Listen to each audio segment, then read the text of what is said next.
Good afternoon, good evening, and good day. Good morning to those of you on the West Coast. I don't have a mount for Moto's microphone, but I do have her microphone cable right here to get plugged in with this blue cherry cable into the system, into XLR port 2. Hopefully that's right. Rearrange it later. Then I'll have to turn out the server noise. There we go. But I don't know. I think it's... Is my microphone working now? Is it working? It looked like it, but it's not really ready yet. I need to give it some electricity. Is it loud? So you can hear it. Here, hold that. We've got a couple items in the notebook, and channel member Timothy had requested a... I went to hide. Or not, I didn't request it. I had promised him an update, so we're going to do that. It looks like I'm blowing out the microphone on this meter, so we will pull up and test that. Studio. And then let's go into content, live. No, it's definitely responding to her. Let's go to edit, customization. All right, all that is correct. Come back, and then we'll put this in live stream, because it is. And then we'll hit save, which is over there. Then we'll open up the broadcaster so we can listen to this thing. Audio mixer, there we are. All right, and combo 1, live mix. I need combo 2. How do I add that? Probably under settings, device configuration, audio, 1 and 2, monitor, multi-track, HDMI. Nope, not that. NDI sender. We're going to work on that to replace this software so we can have something a little more stable than we've had over the last all year. Definitely last 4 sessions here and one of the Tesla Live shows. Let me come here to the studio and sample that we don't sound like trash here. Let's go to... It says it's using the right microphone. It says connect to go live. There we go. That's not terrible. It's a little muffly. Oh, that's me for not talking straight to the mic. Okay.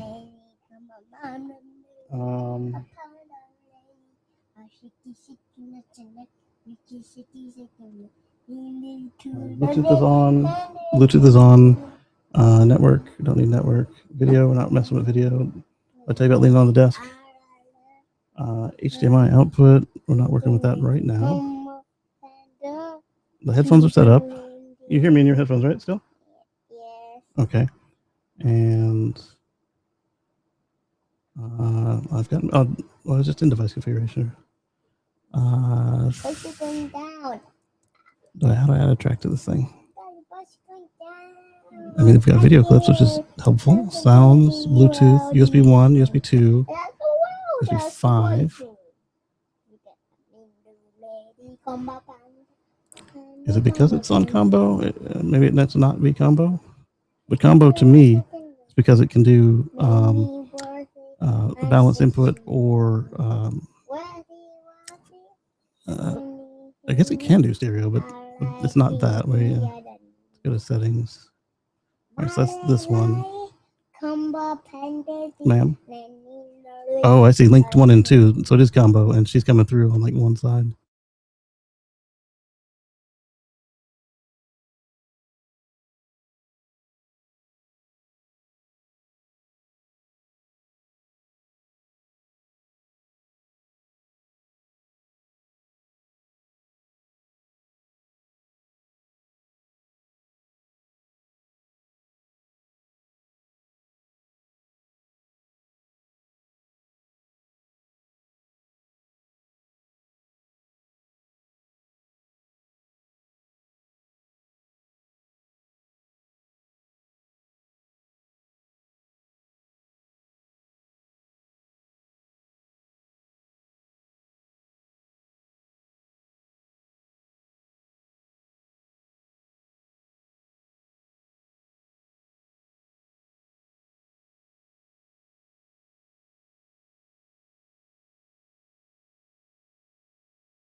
Check, check, check. 1, 2, 1, 2, check.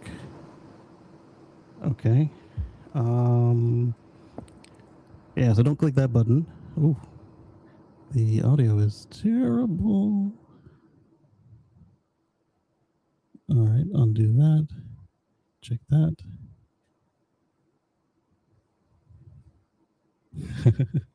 Highlander and Anders, good morning. And you lost audio on YouTube, yep. And the video's locked up again? That's not good. Okay, it's back, so now I need to retune it because from what I'm hearing in the feedback, it's trash. I'm going to sample YouTube real quick before I make too many changes.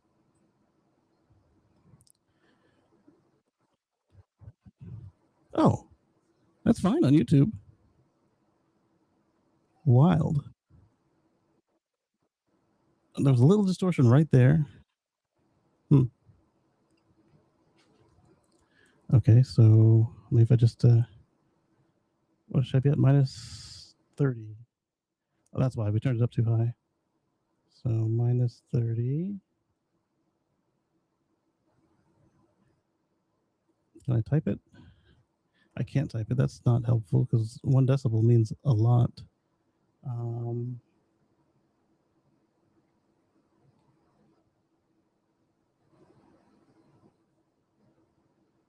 31.2 is, I guess, what we get for now. Audio's back on both YouTube and thumbs up. Okay. I don't hear any feedback in my cans. That's not good either. I didn't touch the cans. All I did was touch the microphone trying to, I thought that it paired the two, but it had not. Let me check something real quick before I mess with anything else. Let's unmute you again. Check 1, 2, 1, 2, check, check. 1, 2, check, check, check, check, check, check. 1, 2, 1, 2, check. Okay, so that one needs power. But otherwise, it sounds fine. It needs power and a mute button because 3-year-old. Let's see. Live mix. I don't see where I add another channel. I can rename them, but that's not helpful. It's got 2 of them, and it's fully plugged in. Stream profiles. Oh, that's helpful. Oh, no, that's not as helpful as I thought it was. That's so that this machine can stream directly without this software. We did it once. That's why it's got a profile. So that one wasn't very good. Oh, the other microphone. Yeah. It's not fully in there yet. Let's go back to. All right, we've got audio mixer open. Yep. Audio's auto switching. We don't want to mess with that. Device config. It's got outputs, USB, HDMI, and NDI, which we really need to set up. Frame rate, we're not going to mess with that because that will make it restart, and that's not what we need right now. Switching, we're going to leave alone. Recording, high quality, okay. Audio, headphones, 1 and 2. It already knew about them. Monitor. Monitor was on, but I don't hear it. I wonder if it... Warning, fader positions determine recording level.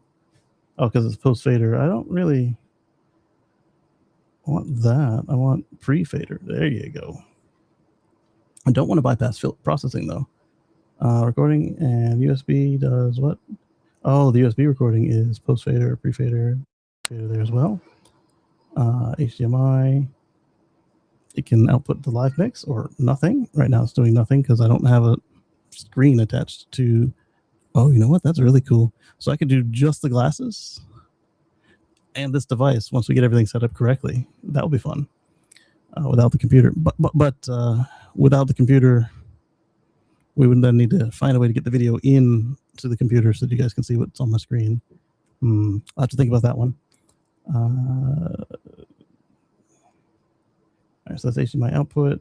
Display is bright. Connections, Wi-Fi, Ethernet. The NDI connection, so I still need to set up again. Same for the receiver in general, okay. System, Bluetooth, info, storage. Storage is working. Not using very much of it on the SD card. Using more than I'd like on the USB. Date and time are correct. I can edit. What does edit do? Nothing. Settings. There we go. Oh, that's firmware. I don't want to change firmware. Monitor out. Ah, okay. So it's monitoring to itself, which we don't want. We want it to monitor to my headphones.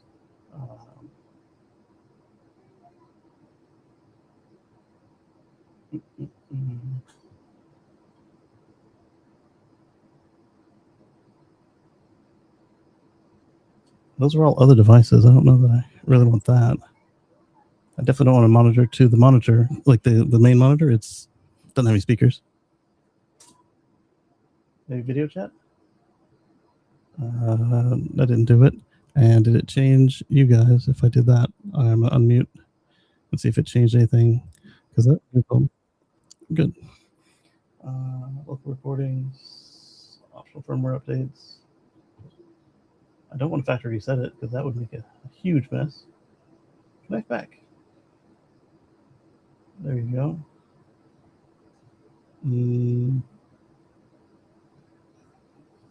All right, so I've got the notebook. Moto's left, so we'll figure out. Oh, you know what? I bet you there's a volume wheel right here on this. I'll try that real quick, and then from there we'll get back to the notebook because it's full. All right, her volume is set to medium. Mine is hello, hello, check, check, 1, 2. I don't hear nothing. I want to turn it off and back on, but that might mess with X. Let's take this dust cover off. And then we'll go to the screen, settings, video, storage, device, audio delay, multi-track.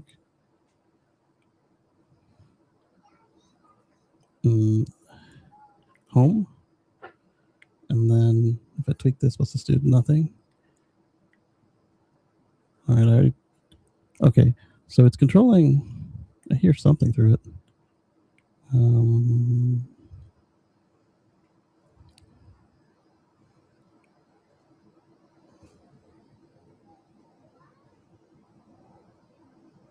Oh, that's cool. Camera pre-selector.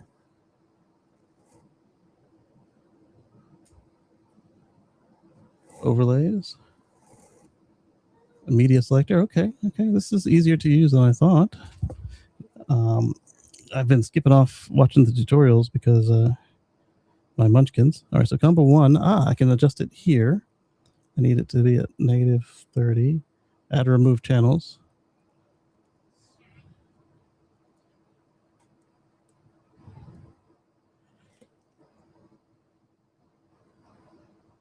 That's even worse. I was trying to get to the 30, but it wants to do same 31.2 and 28.8. Plus 50. Ooh. There we go. 30. Okay, and the type is phantom power. Dynamic condenser instrument line. So back. And then we'll check to make sure that didn't change too much for you guys. Check, check, 1, 2, 1, 2, check. Okay. And I definitely don't want to link it.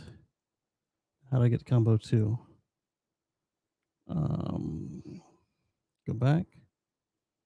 Combo video clips, sounds, Bluetooth, USB, USB, USB, USB. Add remove channels right there. And combo 2. So it's got its own screen for a reason, right? Maximum channels reached. Okay. Well, let's get rid of a channel. Wireless, 1, 2, HDMI, Bluetooth. Well, I need Bluetooth for X.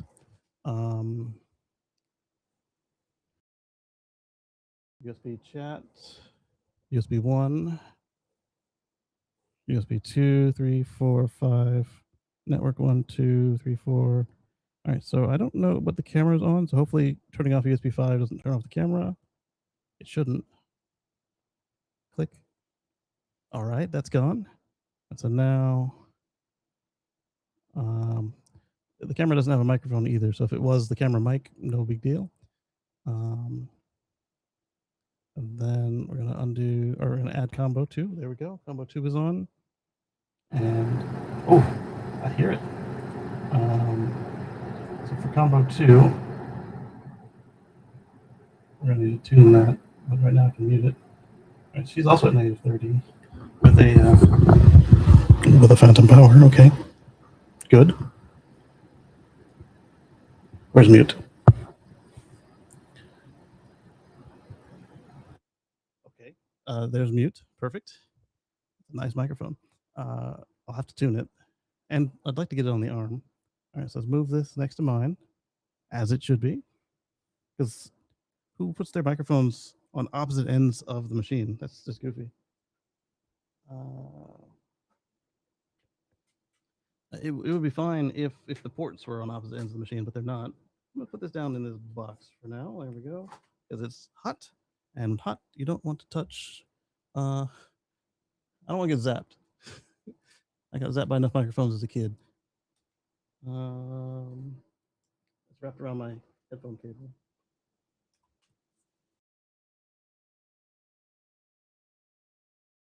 There we go. And the notebook is already open, and I still don't have any feedback on me.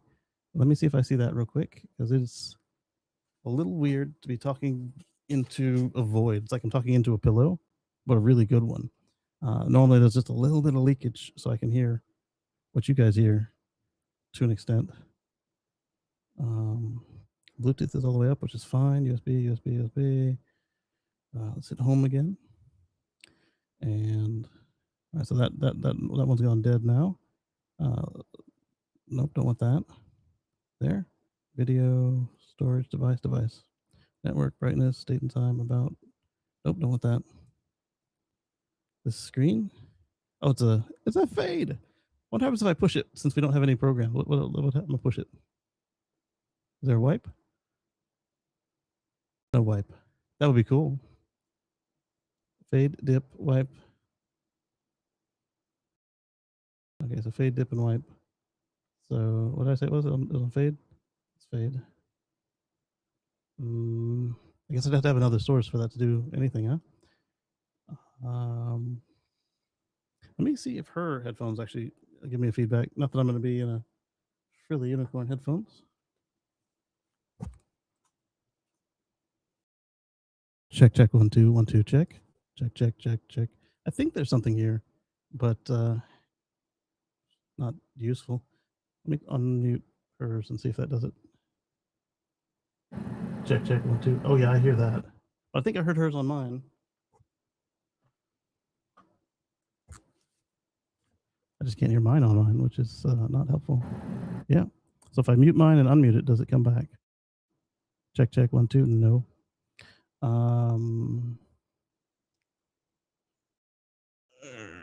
Done.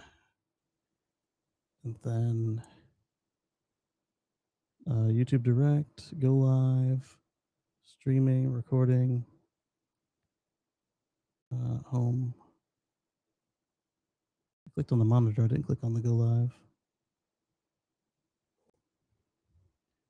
All right, sounds good. Okay. I might want to stay away from combo. Yeah, definitely want to stay away from combo. Oh, wow. The video looks really weird on my screen, but on YouTube Studio, it is normal. But on mine, I'm like square, like it's tucked all the way in, but there's like an outline of where it actually takes up, which is wild. Let's see if I change stuff here. If it changes there. Okay, so that's a different version of what you guys were seeing before. Okay. Oh, okay, so that worked on yours, and it fixed it on mine.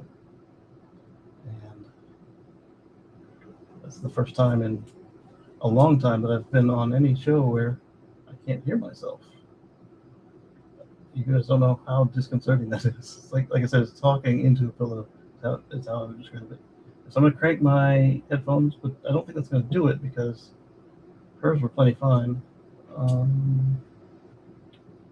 Check 1 2 1 2. Oh wow, yeah, I hear that. Okay, so I understand what I did now. So I turned my microphone down in the mix, um, the monitor mix. So live mix, I'm good, but headphone one has is off. How do I fix that? Live mix or custom? Custom. Oh, it's telling me where it's at on the live mix. Okay, that's kind of cool. Maybe I don't want to adjust that. Just adjust the headphones themselves. How do I do that? Recording, F1, Bluetooth. Try. Alright, so the live mix, you guys hear me good, so I don't want to touch that. And hers needs tweaking, so I don't want to adjust that either without us being there. So let's do that. Probably starts to stream. No, that's just the picture of the live mix. So I'm gonna go to headphone one, and I'm gonna adjust it manually for now, just so that we can get on to the important stuff. Custom. Turn my headphones up. Check 1 2 1 2 check. Okay, so now I'm at unity in my ears. It's a little too much feedback, I think, but let's see. Check 1 2 1 2. Yeah. Unity is fine because then I can hear. All right, so we're going to come back to live mix. Oh, I shouldn't have done that. I'm going to change this to live mix. There we go. All right, so then I need to put a mute button in for Moto on the controller. That way I don't have to do it from the software. And the cool thing here is this is set up for local podcasting. So we take this, and if my wife doesn't sell the old one, then we can do stuff in person, which will be fun. We have the Chattanooga event coming up, and then Highlander had some unforeseen events. So I don't know where we stand on that. He and I will chat after the show and make sure what's going on there. But if it's still on, I've got the Starlink Mini finally arrived. It's set up. It's in standby mode, and it gives us a whopping 600 kilobits and a little bit of water in the background. That is my filters. Let me get them fixed up real quick. But before I touch them, let me check the system here. Yeah, I see what happened. Oh, this stupid thing turned to the MacBook. Son of a gun. So what you're hearing is I turned the servers around. There we go. I turned the servers around, and so now they facing kind of perpendicular to the MacBook microphone. And let's see, let's unmute this and make sure that I still sound okay.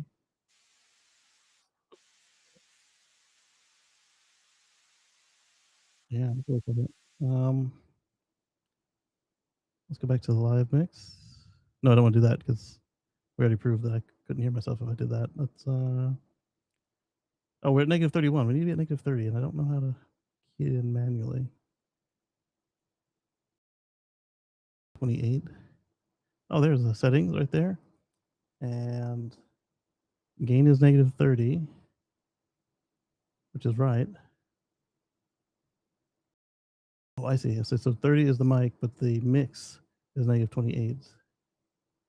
How do I fix that? There's a time delay. There's a effects on and off. I don't want to mess with the effects. What I want to do is it's got a reading. I want to just click on it and type. I want to type in 30. It won't let me do that. So let's turn it to 23, which is going to be annoying to those of you in headphones. 23. 20. Check 1 2 20. This is 20. 2020. It'll work for now. All right, so like I said, the notebook is right here, and we'll need. I found something before, like as I was opening the show, there was a you know how I get distracted by the stuff that appears by default on the screen. So let's drag that tab out. There we go. Where'd it go? That worked, I guess. It did a split view with my. I didn't know it had that feature, and I don't want it. How do I break them apart? I mean, I do want it, but not for this. Separate the two tabs. There we go. Thank you. And let's do share screen.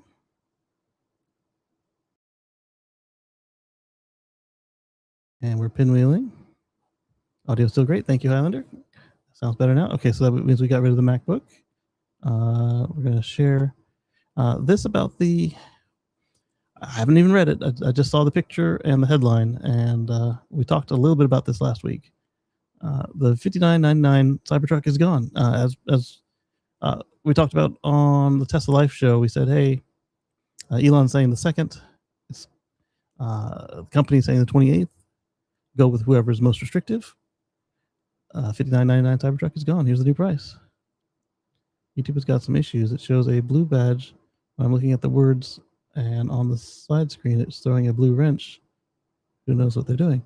Oh, the blue is because you are set up to moderate on YouTube. So if you saw somebody putting some stuff that doesn't belong in the chat on YouTube, just like you could on with the mutes and stuff on X, you can put them on timeout. You can do all sorts of stuff like that. We don't have too much of that right now going on, but somewhere around year 2 of the show, year 1 of the show, we had some racist stuff that kept getting spewed out there, filling my chat while I was trying to talk, and it was very distracting. And so that's when I gave out some of the badges for you guys to deal with it.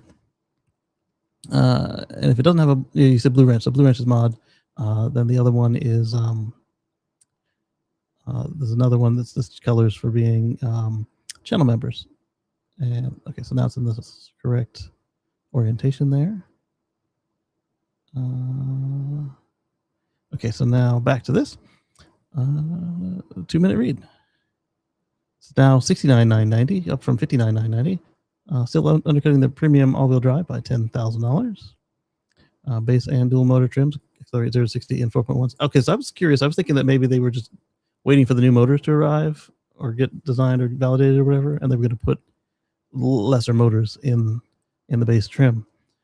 But it looks like really you just lose the suspension, you lose 2 outlets in the cabin, and you lose the screen and some speakers and the air suspension. So it's still everything we were looking for with Cybertruck, but I mean, not everything, but it's not like the rear-wheel drive Cybertruck they tried for a month and a half, where it was just, it looked like a Cybertruck from the side, but everything on the inside, outside, and back was just wrong. And the price was too daggum high for what you got. So it actually still has 325-mile range. It has the same battery and motors, as we discussed. Let's close this stupid screensaver. I still have yet to turn it off. Discovery, delivery, market impact is now. Oh, so this we saw a little bit of where the delivery times were creeping out. So now it's definitely still 2027. Strong demand helping Tesla recover from last year's EV sales decline. That part is a little weird because EV sales worldwide are up in all markets. So maybe the perceptual decline, maybe the little dip after the pull up. Now every manufacturer is not up, but Tesla is still up overall, just not on the stuff people were comparing it year to year, quarter to quarter. Is a tradesman, I think, bringing the tunnel back to the covering is a huge deal. Yeah, because the tonneau cover, the fact that it locked and was made of tougher stuff, it made it useful even on a work truck. So I don't know. I mean, we could tell they were trying to make it cheaper, but I don't know who greenlit that because it was not compelling. That other one, the rear wheel drive, was not compelling. I mean, yeah, some people didn't need 4-wheel drive, and you could save money on a motor, but they took out everything. They took out all the bed outlets. They took out this one still doesn't have the Smuggler's Cove, but they just got rid of too much from that one to make it still worth buying at the price they were asking for. Like if they had dropped the price $50,000 for that truck, oh yeah, great deal. But to drop it just like it was like $6,000, it wasn't worth that. And I'm exaggerating because I don't remember the exact figures. It was just annoyingly high for everything they took out of the truck. Whereas this one, even at this higher price, still feels like a good deal. It just, it would have been nicer to get it for $10,000 less, but I get what they're going for. And I'm glad they didn't cancel it altogether. So it's now to April of 27. And previously suggested only 10 days. We talked about this on the Tesla Live show as well. That it just reeked of Musk not paying attention and then realizing what happened and then stepping in. But the company already committed to this thing, so he couldn't just yank it. I mean, you could, but even he would have to, acknowledge that they already ordered the parts. So both the entry level and dual motor can sprint from 0 to 60 in 4.1. Estimated range of 325. Less speakers. I would think that the new one would actually get slightly more range because it weighs less. And it's got smaller wheels too. So as long as the rolling resistance were the same on both, I would suspect that you just get another couple feet on the new one. But you do lose towing capacity and cargo carrying capacity because the air suspension actually did do work there. These are the wheels I like the best. If you could get that with the flat covers, like on the mid trim, that'd be the way I'd want to go. All right, so let's get to the items actually in the notebook. Oh, it rolls into another article. I'm curious about the comments on this one, and then we'll go into that. How do I comments? 32 of them. This could be wild. Man, after the Cybertruck is one of the biggest failures in the modern one, they're raising the price. Did you see the part where they had orders until April? Not exactly a price rise.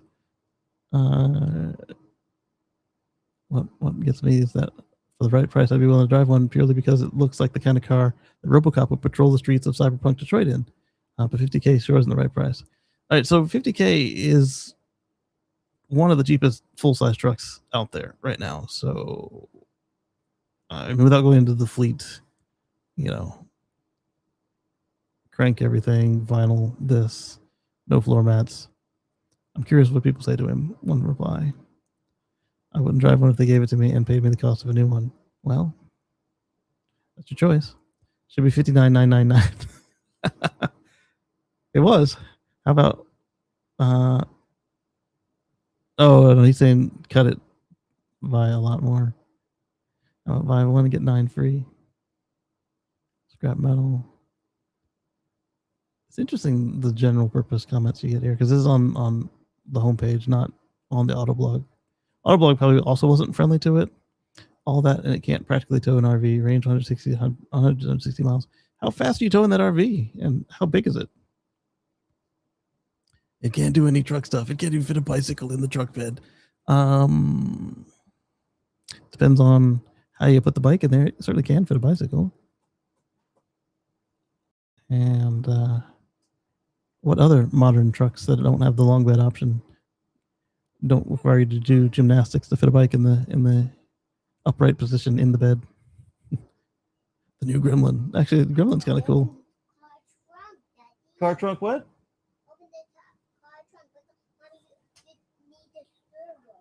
She needs the stroller? Okay, hold on. Let me open it.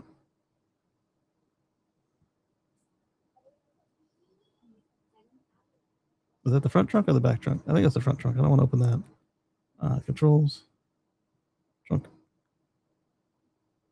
There we go. All right. That's a good one. My first car was a Gremlin. I paid $85 for it. Worth every bit of the $85. Why do you write dollars like that?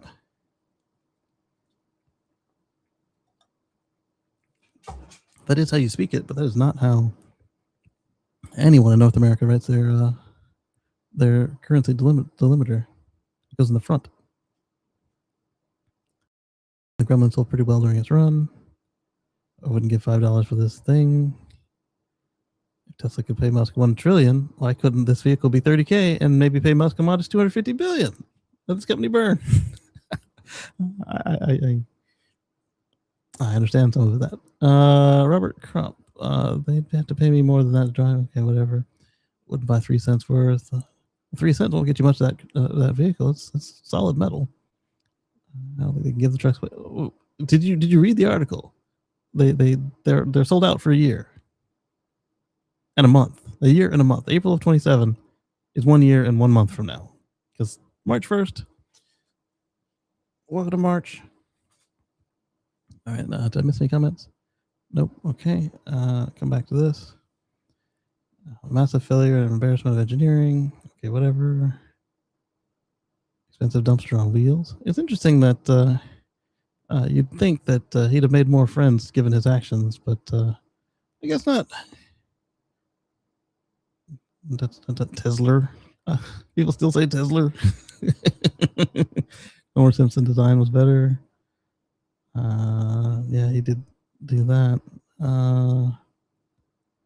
Okay, we're done with them. Let's go to that next article. I'm curious. Didn't get the hype till I drove one. He won me over. Yeah, that's the thing is we've been saying this since 2012. This is what really opens your eyes when you get in and drive. Speaking of getting in and drive, before we get to the article, yesterday we were tandem driving. I was driving the Model X, and then somebody was following us in a Prius.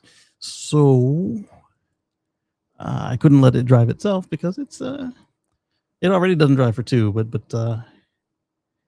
P100D versus Prius in traffic with FSD set to California mode, they would have been dusted. So I had to drive it manually. And this is the first time I've driven the car fully manually where there was not a trailer attached and the computers weren't like broken or stupefied, or there wasn't a camera failure or something to that effect. So I didn't realize how much it still steps in and does stuff while you're driving manually. We were on the freeway and it thought that I was drifting in the lanes, and I was not even close, and it wasn't a construction zone or any sort of faded paint or anything. But it applied some torque to the wheel and then highlighted that it thought that I was drifting to the right in the lane, and I was not. I do miss the ability to turn on cruise control without anything else. I guess I could have switched to my towing profile and then done auto steer and then turn the cruise control way down. I could have done that. I didn't think about that. And the only reason I even have that is because you can't use FSD and tow because they don't have a concept of, hey, I've normally loaded this trailer and it's a good width. Do everything except FSD in town. Like, I can't think of any highway curves where you would want to turn on auto steer, but where it could jackknife or something to that effect. And then if you have an abnormally loaded trailer, then you can switch to adjust cruise control mode. But there is a way to do it, but I don't want to risk what's left of my warranty. I've got another 6-8 months of warranty. And then after that, I might look at it. I don't know. The reason I'm weary is they said that if you don't have the tow package, when I ordered my car, if you don't have the tow package, then the anti-sway might still try to work and destroy the rear geometry. Speaking of rear geometry, get to buy tires next month. That'll be fun. Because the inside edges have been chewed up of the rear tires just because of the way the thing sits.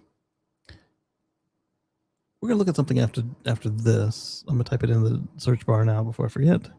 Model X.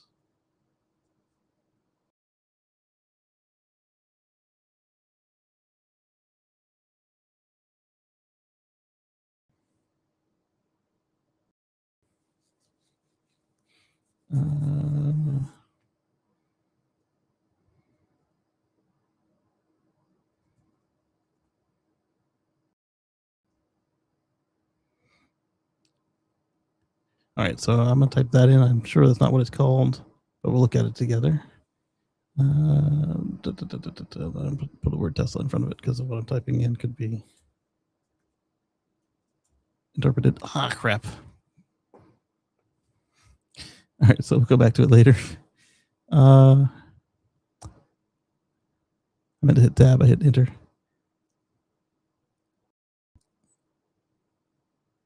Smooth driving experience. The Model Y offers natural regenerative braking feel, exceptionally comfortable ride, outperforming other EVs that the author has driven. Full self-driving, impressed with the easy navigation, highway merging, and intuitive controls, making it feel like the future of driving. Family friendly and entertaining. Kids love the backseat entertainment, including Netflix, games, and playful features. Booster seat installation was easy and safe. As we keep saying, Butts in Seats sells the vehicles. And that, again, that wasn't on the notebook. So let's go ahead and go forward to my little distracted search, and then we'll get to the notebook because I've got some stuff in there. Model X toe adjustment shim. Those looking for to adjust the toe on the Model X, there are several options available. DIY shims. Create your own shim using M12 washers and a hacksaw. This allows for customization to achieve the desired camber and toe values. Nah. EVPE camber shim kit. This is designed specifically for Model X and S Palladium drivetrain. It's a CNC machine, 6061 aluminum, and is easy installation that maximizes contact with factory components. We'll open this. Yep, because it's fixing the same problem I have on the old car, so I need it for an old car, though. Adjustable rear camber arms, I don't want to mess with that, but it is my model year, 2012 to 2020, S and X. I was about to say 2016 is when X came out, so, but if you add the S, then yes, 2012. Mac Boost rear camber correction kit. This is toe, right? Camber is this, and I don't have a problem with camber. I have a problem with toe. Oh, well, that's 2021 anyway. And EVPE correction shims, the same one? Yep. Vendor Infamous Tire Wear Solutions 2021 mod. That's a Model X Plaid rear camber kit alignment. I don't have a camber problem. I have a toe problem. Right? Toe is vertical. Oh, you know what? No, toe might be. Have I mixed them up? Crap. I want a picture now. Toe versus camber.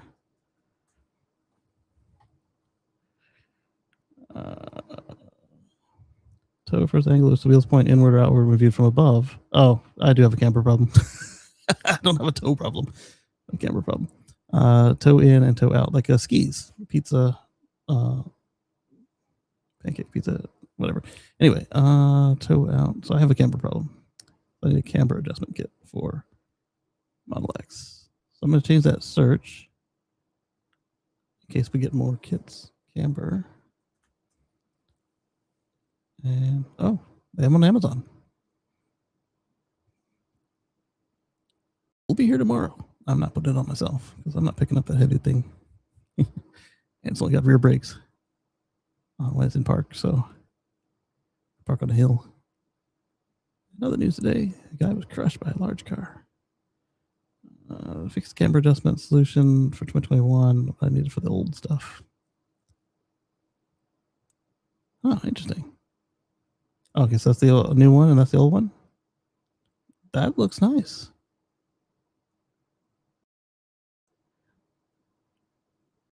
Because as long as this thing is priced right, it can make up for its price in the amount of tires that it saves you. Firewire camber arm, easy step by step. Okay. Installing adjustable camber arms. So they'll also have some good ones to look at, won't they? Well, at least it knew what I meant. Because oh, Tesla, you holding out on me? You make me buy tires for nothing. All right, so let's go to Tesla service and see what they have to say about this. Share this tab instead. Shim camber adjustment rear. Is this my vehicle? Last modified in 2017. Do not work on an incorrectly supported vehicle. Gotcha. Raise and support the vehicle. Somebody else can do it. Check. Remove the real torque. 105 newton meters. 105 newton meters. Should be 129 foot-pounds unless they change the spec on me. 105 newton meters. That is super low. 77.44 foot-pounds. Unless that's what it takes to remove it. Remove the wheel torque. Close this. There we go. Thank you. Remove bolts 2x, securing the ball joint carrier to upright. Move the wheel speed sensor bracket aside and collect the shim's torque 68 newton meters. Look at a picture here. Okay. If they've had this fixed since before my car was built, I'm going to be a little upset with them. But I'm used to this stuff from my time in the car industry. They're what we call TSBs, technical service bulletins, where you don't do them unless the customer complains. And then there's recalls. You're familiar with recalls. And then there's the one before recall and above a bulletin where if the car comes in, they just fix it. I guess it's also a bulletin, but a different rating of bulletin. Always record and quantify the fitted position of shims, washers, lock taps, and clips. I'm installing the Loctite. So this doesn't sound adjustable. And I'm guessing that this shim is not the kind of shim that the adjustable guys are going for. That sounds like a pain. You put them on, take them off, align the car, put them on, take them off. I'd go with the adjustable ones just because I don't do my alignments. Yeah, we'll go look at the other stuff and get somebody else to do it for me. Share this tab instead. Close the Tesla one. $130. That's less than a pair of tires. But that's not for my vehicle. Camber shim kit.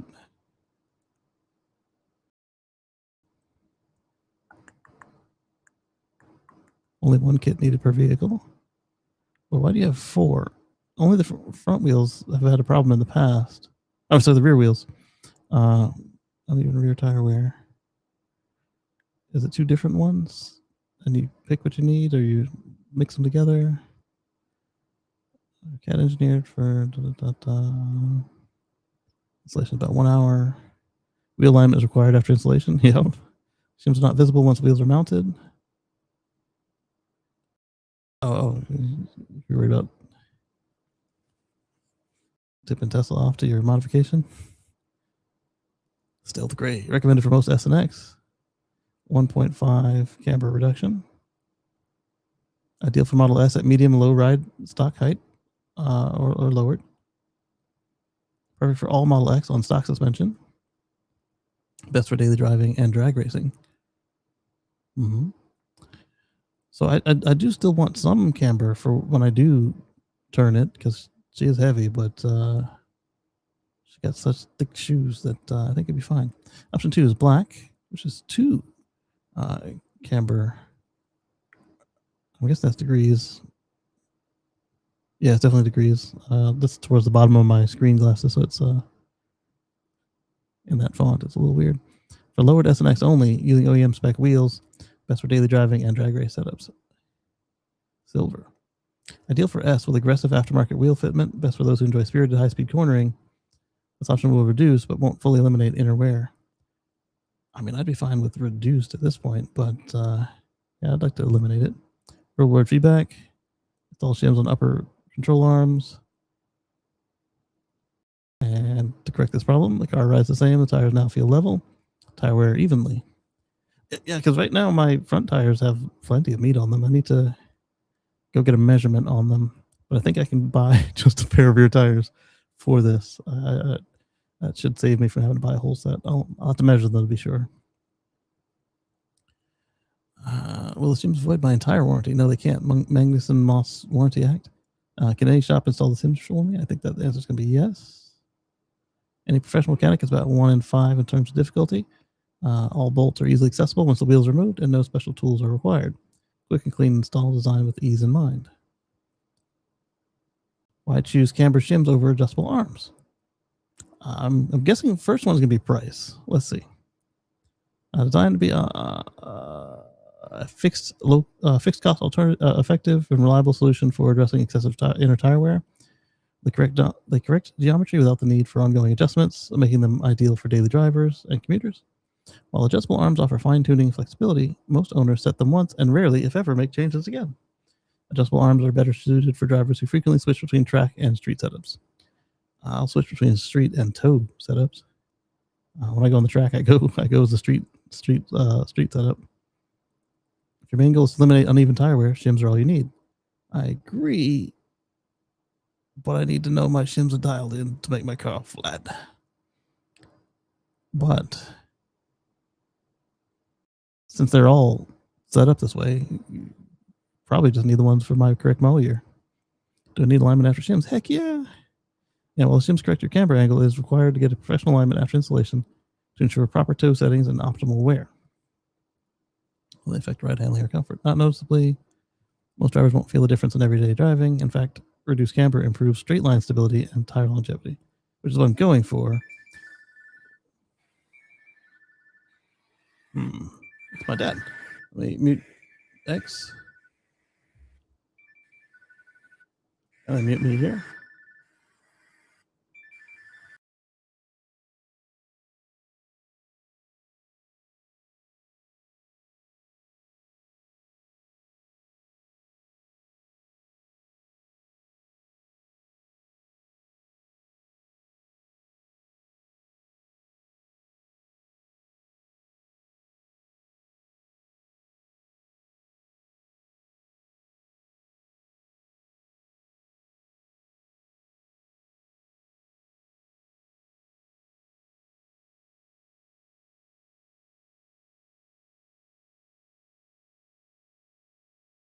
All right, unmute you guys. Unmute X.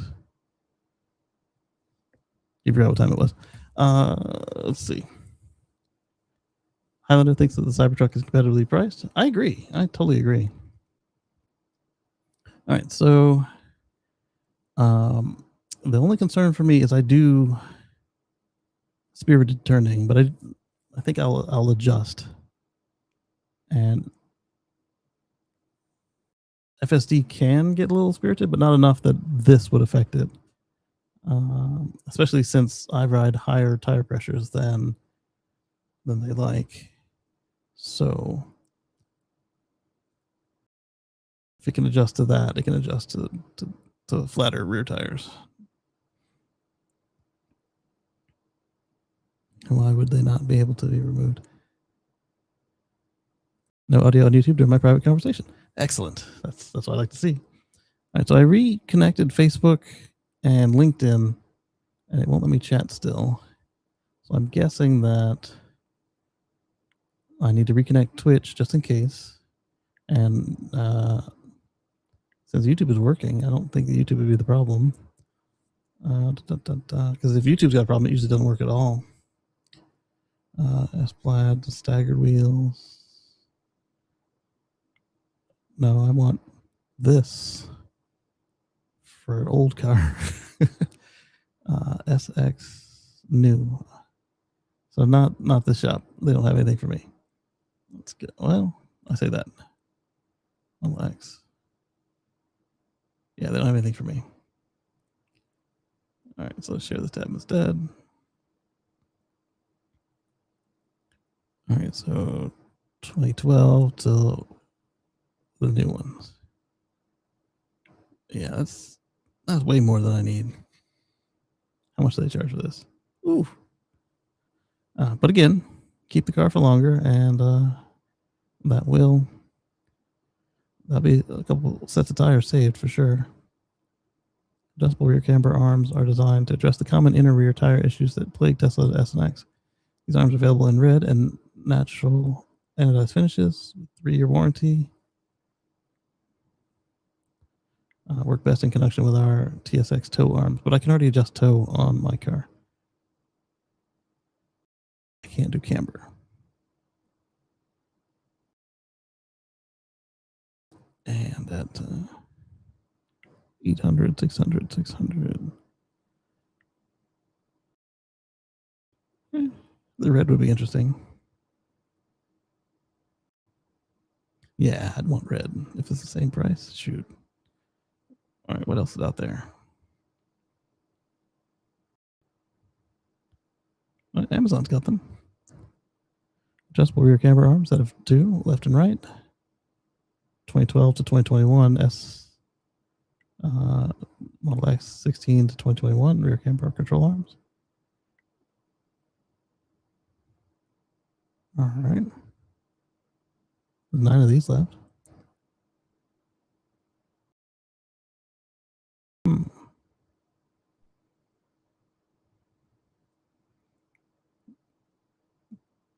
They got 7 ratings. I'll have to look into it a little bit more. But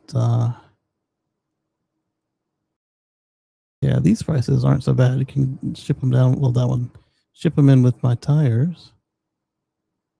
And then the new tires don't get screwed like the old ones. Mm-hmm. All right, so we'll keep this page open. And we'll cancel the Bing video because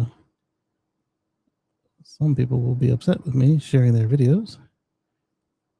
Resharing their videos, I guess. All right, so now we will go to the first item in the notebook. So here we are.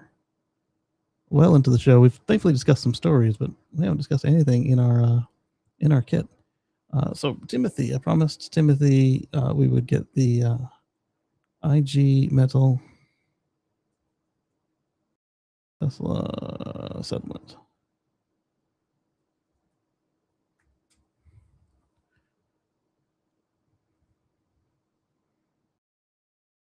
The settlement between Tesla and IG Metal resolves a high-profile dispute over an alleged unauthorized recording at the Berlin Gigafactory.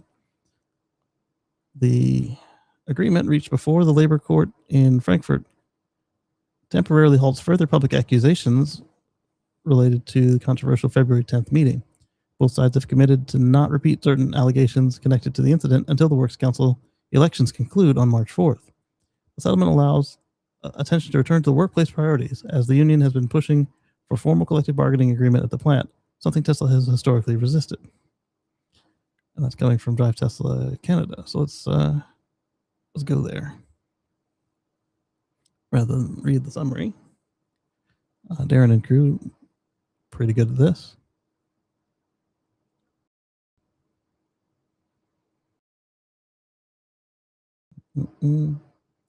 Dual investigations are now de-escalated. De-escalated or deprioritized or delayed? Tesla accused an IG Metal union secretary of quietly recording. Yeah, we talked about that one right after we talked about IF Metal. IG denies the allegations and filed their own criminal complaint against Tesla. Plant manager Andre Thierig, alleging defamation. Okay, so I think we lightly touched on that one. I guess maybe this was before they actually officially applied their counter complaint. The new settlement in place, both sides appear to be stepping back from further public escalation until after the election. Focus just back to the Works Council election.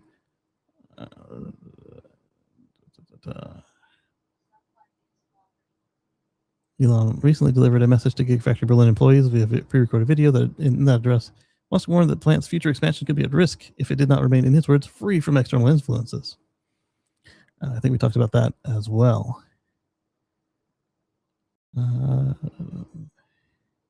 Vegas police deploy donated Tesla fleet with SWAT unit. We talked about that.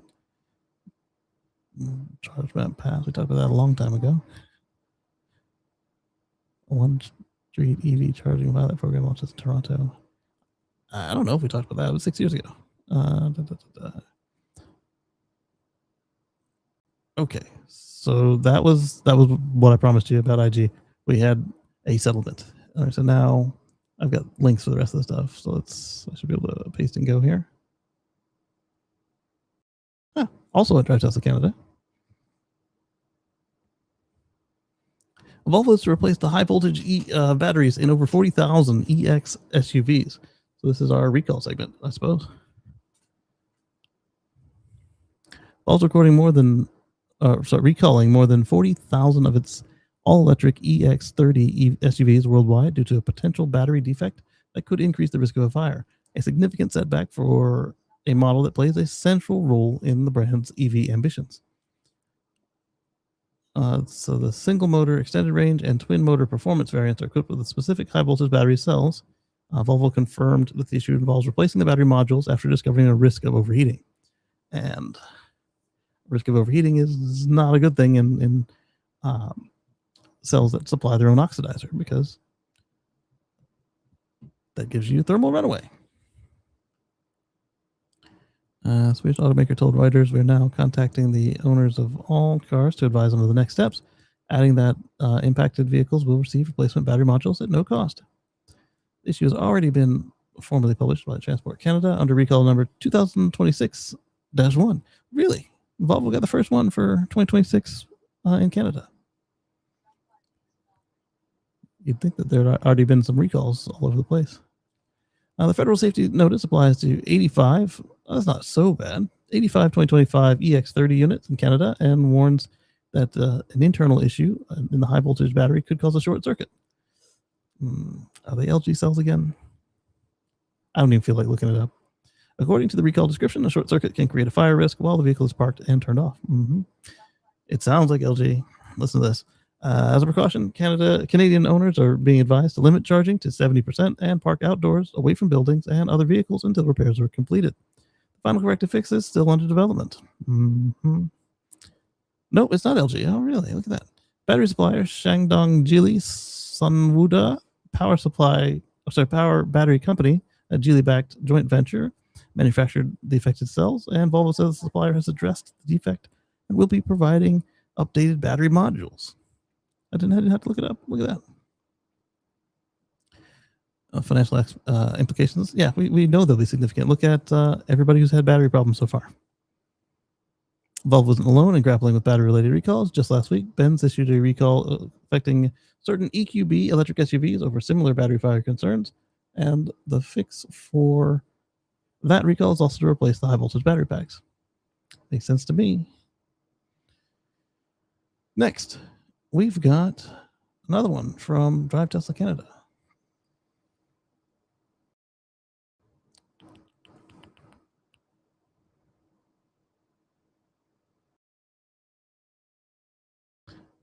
Tesla and IG Metal reach settlement. Oh, I guess I did have a link for that. Why did I write a manual note after it? Whatever. My mind is a mystery to myself. So we've got this one from Electrico. We've got Zaus, Exos. They have a new Class 6 MDEV, the medium-duty electric vehicle. So their delivery truck basically has reached price parity at just $99,000. Price parity with the diesel truck. So, as we keep telling you, when the bean counters get a hold of this, it's over. The gas ones are done unless they need to be on some weird cycles like rushing between cities and back and forth, like regional city pairs or something. I don't know. There will be use cases still for the diesel one, but what you'll probably see is them trying to do stuff like a relay if they needed to do that. Like, hey, all right, you've got this one here. All right, now we're going to slide your stuff into the back of this other one and have a nice day. Because the Where'd you get that? The neighbor. The neighbor gave you the address? No. She gets mommy and she put in the bag. You gave mommy the address and put it on? Yes. All right. Our shoes. And shoes? Okay, that's cute. Are you wearing shoes in my room? Nope. Okay, good. All right, be careful. Where are we? Yeah, so the maintenance costs, the fueling costs, the any sort of clean air credits or lack of clean air punishments that they get will push businesses to do this unless they are like linked to fossils in some way. Like you might not, I say that, but yeah, you won't. Like if Shell used these to do stuff, they would switch them to electric. We've seen them put in wind generators for their oil extraction in the West, and we've seen even the coal museum put on put on solar panels to cover their operation expenses. Excuse me, their operational expenses. So it's done. Pour one out for the diesel stepside van.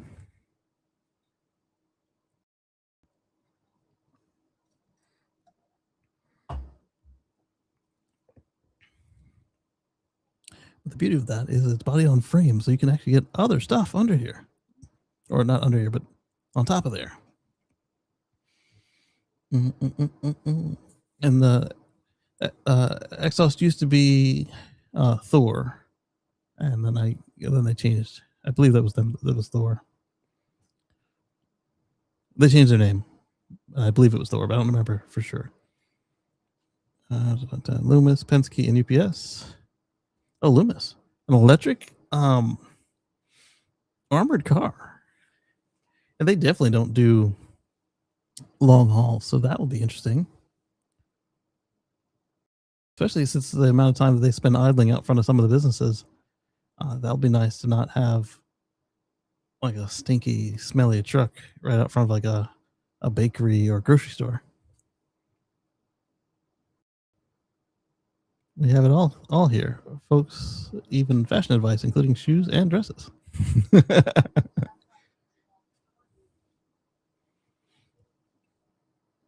Electric vehicle brand, the client list. 2026 launch represents everything that built over else for nearly 10 years of engineering, innovation, supply chain partnerships. In addition to the Class 6 medium duty, the 2026 Model Year Exos trucks introduced enhanced over-the-air update capabilities, optimize charging strategies, and enable predictive maintenance, which when combined with industry standard serviceable components offers superior uptime flexibility that Zaus says is proprietarily closed systems cannot match. They didn't provide battery specs, but did mention the LFP battery chemistry is good for between 120 to 200 miles of range with a 23,000 pound gross vehicle weight rating. And you can check those out below and let us know what you think of the $99,000 truck chassis in the comments. All right, so vehicle type is a Class 6 strips chassis, 99 grand, still the gross vehicle weight rating of 23,000 pounds. The range of approximately 120 up to 200 miles in the extended range variant. I wonder what you get with an aerodynamic variant. Warranty is a minimum of 3 years. Battery systems are LFP system with 4,000 cycles, and advanced telematics and OTA updates with billions of data points. Off-the-shelf serviceable components, axles, wheels, wheel ends, pads, suspension, robust supply chain with proprietary and costly alternatives. Or versus. Yes. I've had my eye on them for a while, but the prices were steep, and now they're at parity. Commenting on this article is ended.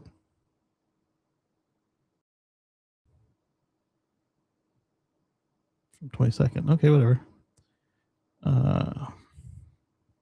As long as the manufacturer can make those at volume and service, they should sell very well. It's good that Exos is still in business, barely. Claude AI thinks their Q3 2025 earnings report shows 14.1 million in cash and cash equivalents, up from 8.8 million at the end of Q2 2025. A few other Q3 highlights for context.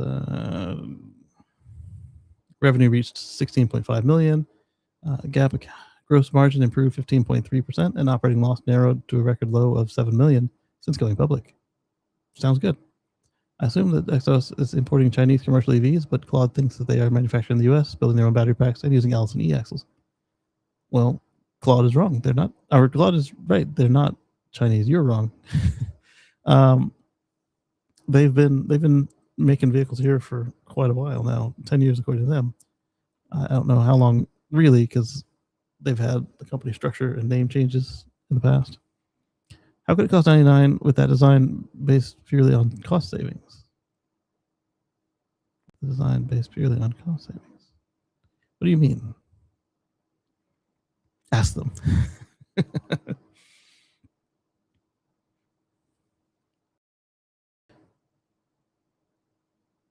Are they saying it should cost more because it saves you more? I like the concept of just taking a reasonable profit and then selling the product for less.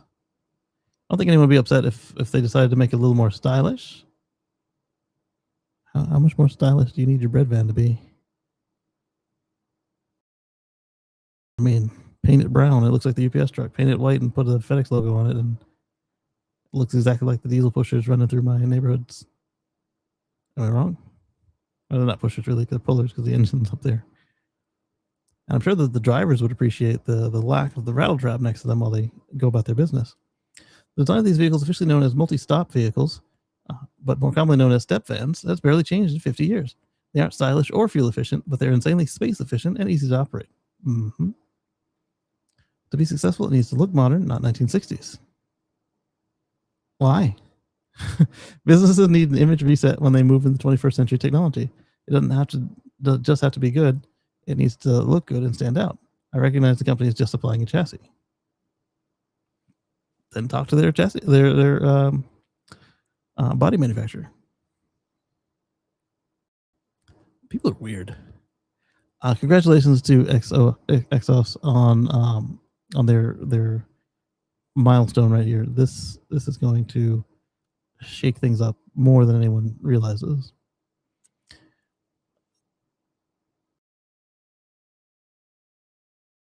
It's huge in Ohio and Indiana in the RV space. Yeah, I think that's why they had to change their name, because when they switched from whatever they were doing to the medium duty, especially because they were doing tractor trailers before, and so there was no competition in that, and then went medium. It kind of gets in the way of the other Thor, so they probably got a cease and desist. Stop using our name.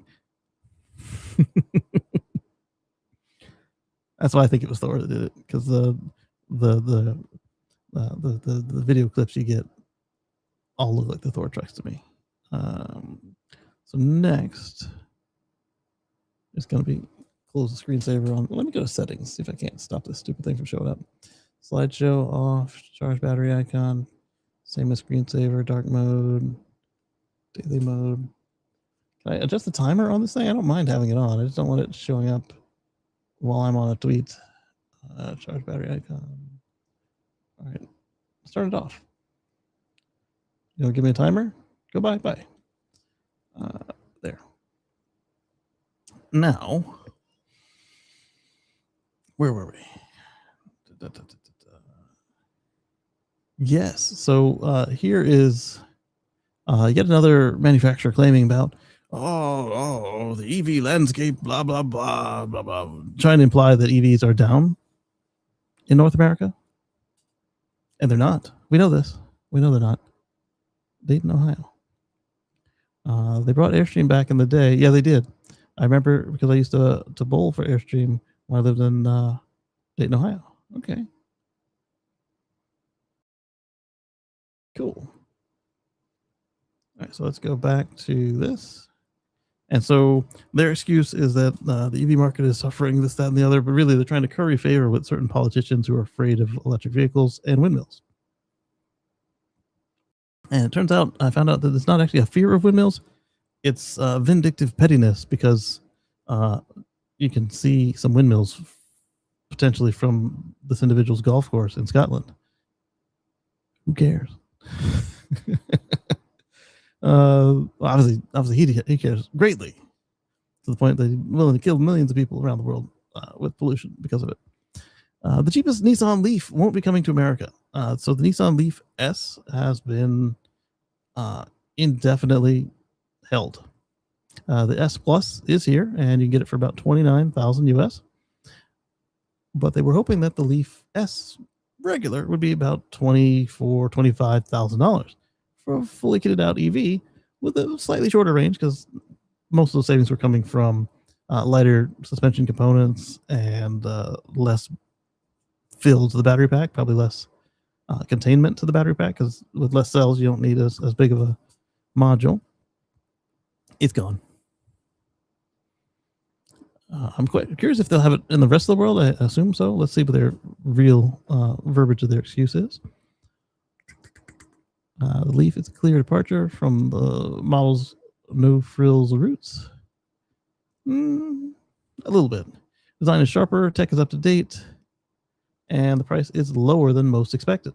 Starting at under $30,000, the 2026 Leaf actually costs less than the original 2010 version when you factor for inflation.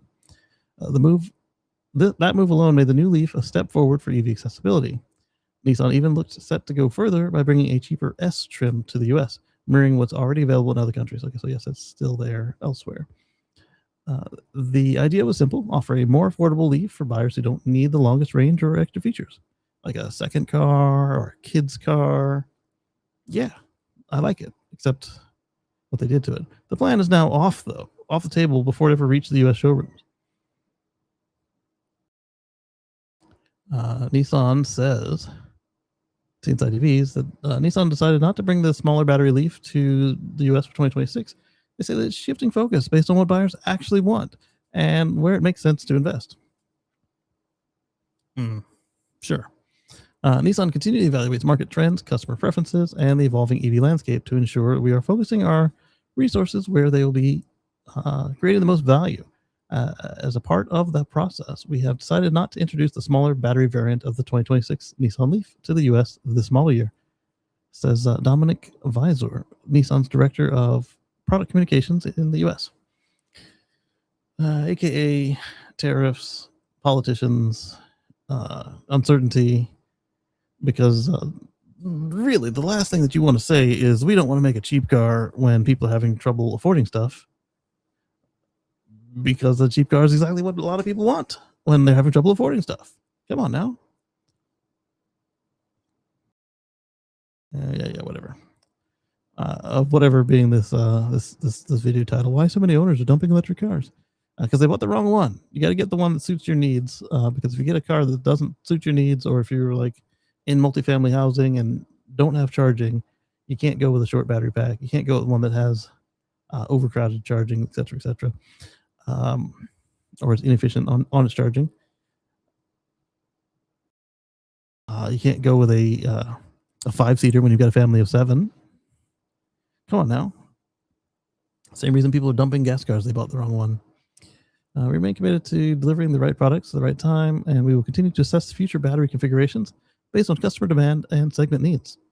The Leaf S sold in other markets with a 52 kilowatt-hour battery pack, puts out 174 horsepower, 254 foot-pounds of torque, and it's enough for daily driving, but it falls short of the longer 303-mile range of the S Plus variant the US buyers get.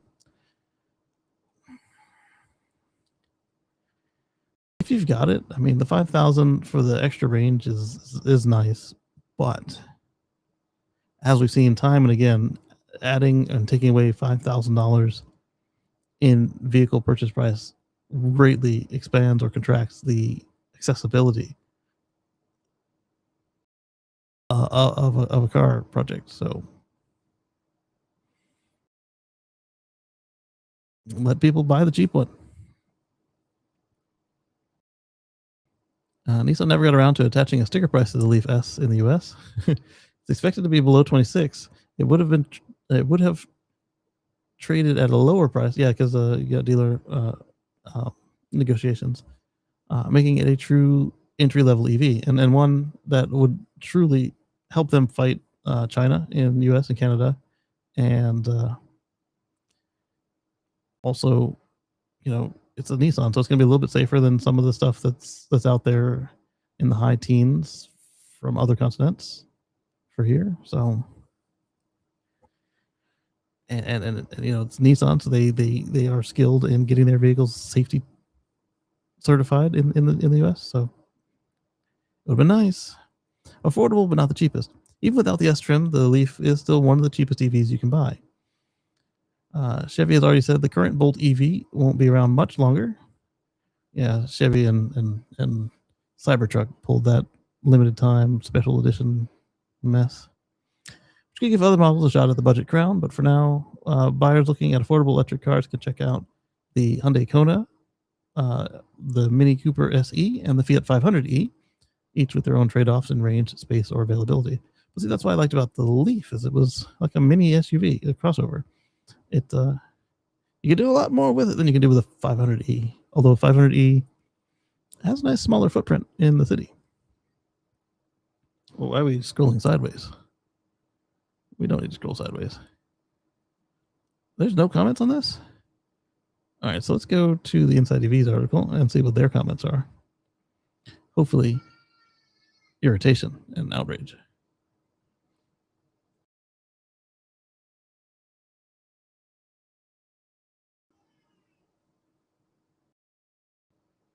Wow, what is this large thing at the top of my screen? I think we can make it go away. There we go. The cheapest 2026 Leaf won't be coming to America. Yeah, we already talked about that. No comments on that one either? Are you serious? Nobody cares about the lack of a cheap Leaf? That's disappointing. And so we talked about the cheap Leaf, or lack thereof. How about another company making stuff cheaper, but in the weirdest way possible? The Mustang Mach-E, they were bragging about all the stuff you could do with their frunk. And my sister owns a 2023. She bought Nissan Ariya and put in a level 2 charger for her garage. She loves it. It works for her in every way. She lives in Western Michigan, just off the lake. Yeah, I mean, it's a good, solid vehicle. And this Leaf is the reason why the Ariya is not in the States this year, because they didn't want them competing with each other. Although the Ariya, I felt, was a step above where they're putting the Leaf, so it wouldn't have actually hurt, but it would have made it a little bit tougher to explain the difference. I don't know if they were different sizes or not. If they were the same size, then yeah, that would have made it harder on the salespeople. But if they're good, they can deal with it.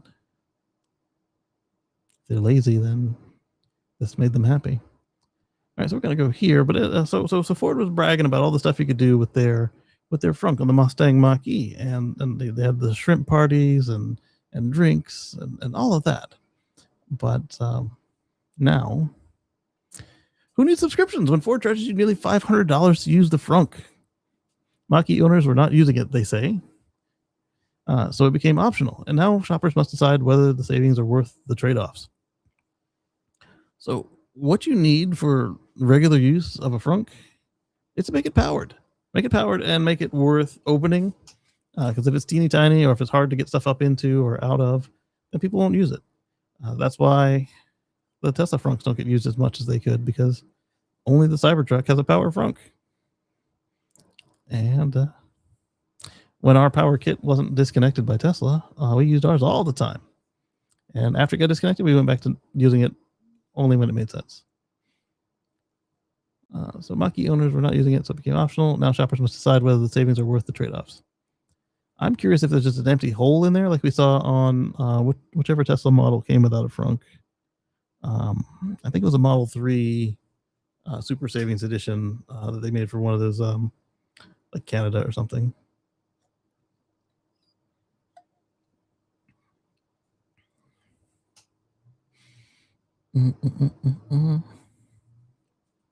Ford claims most Mach-E owners barely use the frunk.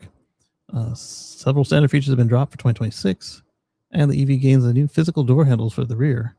Ooh, so they don't have the buttons anymore. That must be either for China compliance or heading off the changes we're going to make here in the States.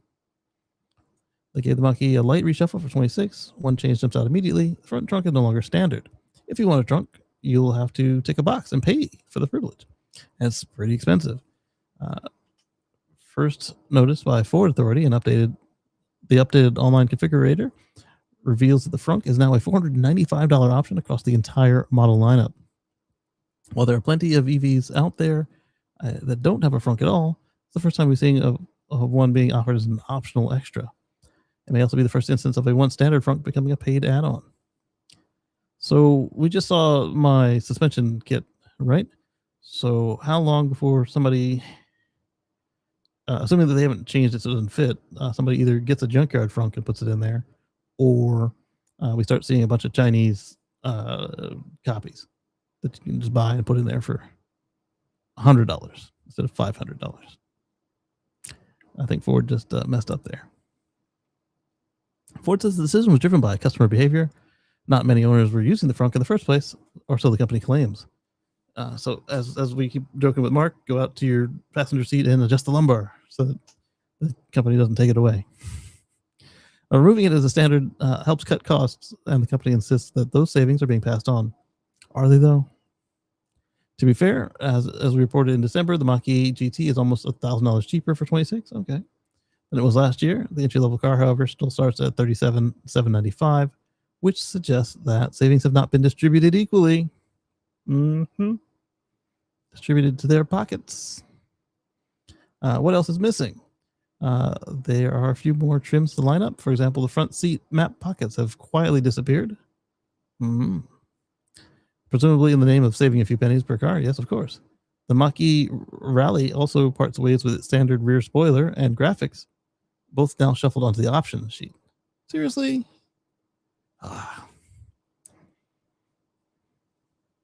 Excuse me. And if you're fond of the bronze appearance package, it has been shown the door as well. The bronze actually didn't look bad. It was like the gold kit, but like tasteful. Because gold kits today on most cars are not. There's some where it still works well, like on a red car or a black car, but some of the dark blues. But on most cars today, the gold kit just does not. It's not all subtraction, though. Ford has made one practical addition at the back, fitting the rear doors with the same small grab handles used up front. Oh, okay. That's not so bad. I was afraid they had done something ridiculous. Those little grab wings are pretty cool. And it keeps a little thumbprint off your door paint. You still have to press a button and pop the door open because it's 2026, and at least there's now something physical to grab once it releases.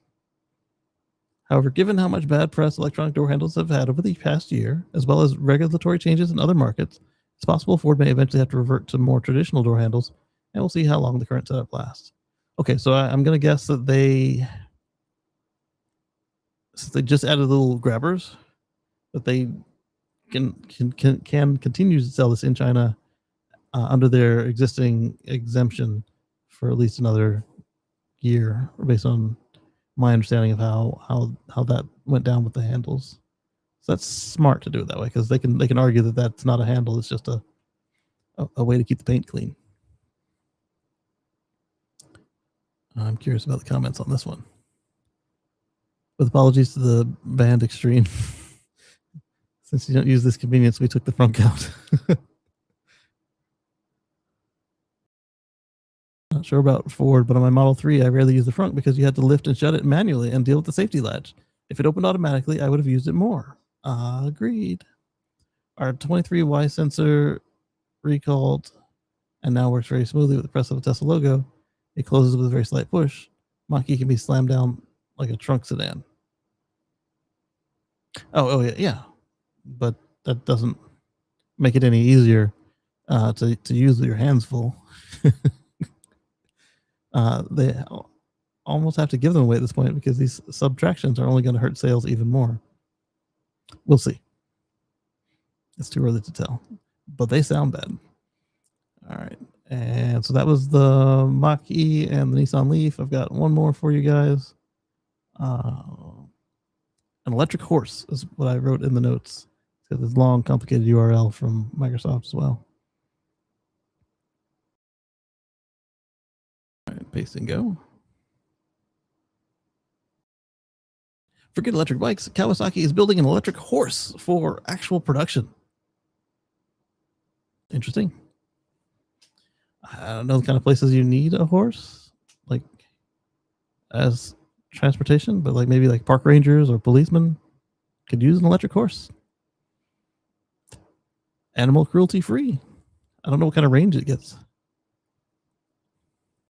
Just when you thought the micromobility couldn't get any stranger, Kawasaki has decided to build an electric horse. And no, this isn't just another vaporware concept destined for trade show floor and then the archives. It was, but the response was so strong that they had to change their minds. That's why we didn't cover it during the initial brouhaha, because you guys know I don't spend too much time on stuff that's not going to see the light of day unless it's really cool. And I didn't check to see how cool it would be when I found out it was just a showpiece. But now it's interesting. Kawasaki Heavy Industries has officially launched development towards commercialization of its four-legged off-road personal mobility vehicle known as the Corleo. Corleo first debuted at the Electronic Expo in 2025 at Osaka, Japan, where it racked up an eye-watering 1.2 billion social media impressions from some fairly lame CGI video. And now Kawasaki has decided to create Safe Adventure business development team reporting directly to the company press. Oh, wow. This is serious. Signaling that this isn't just a design exercise. The company is even targeting a potential use as an on-site mobility vehicle at the Expo 2030 in Riyadh. Ah. Okay, so it might be useful in the sand, but maybe sell it as an electric camel? What exactly is it? Think robotic horse meets electric adventure machine, like an EATV with legs. Corleo is a four-legged mobility platform that blends Kawasaki robotics expertise with this burgeoning expertise in electric motorcycles. I wonder what an Optimus one would look like, because apparently Optimus has got really nice legs, according to Musk. The rear legs use a swing arm mechanism derived from a motorcycle suspension. Oh, okay. Allowing independent vertical movement to absorb shocks, and the rider controls it by shifting body weight, similar to horseback riding. I was thinking, how would it work? Because the video, they kind of had like handlebars like the ATVs, but body weight shifting and all is not a bad idea in today's world. We've got Segway and everything where you can actually sense these things with the gyroscopes and accelerometers. That could be interesting. We have plenty of sand in Michigan, especially in Western Michigan, to utilize that. All right. Swing arm mechanisms, absorb shocks. The rider controls it by shifting body weight. And with stability. Oh, you know what? This can be like, you could probably use most of the controls from those ride-on drones. And cheaper because you can use bigger components because it doesn't have to be super light, and slower because it doesn't need to be super fast because you're not going to fall from the sky. Huh. I wonder if it will like gallop, like you can end up at periods with no legs are on the ground or only one leg or two legs. I'm curious if they'll copy any of that locomotion.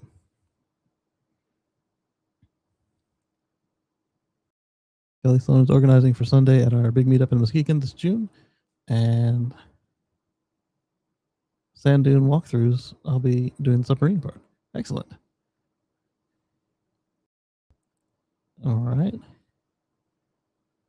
And yeah, so Muskegon I definitely want to try to do, but I thought we were doing something in March, and then you were unsure if you were going to still be able to do the March thing because of your unforeseen events. I'll need to talk to you about that later. Maybe do an X phone call. This actually looks kind of cool. This is probably a screenshot from the video. I don't know if it needs toes like a horse though. It's actually toes like a camel because the horseshoe would go the other direction. They've got kind of like they got one, and then it's got the two tips at the back. Interesting.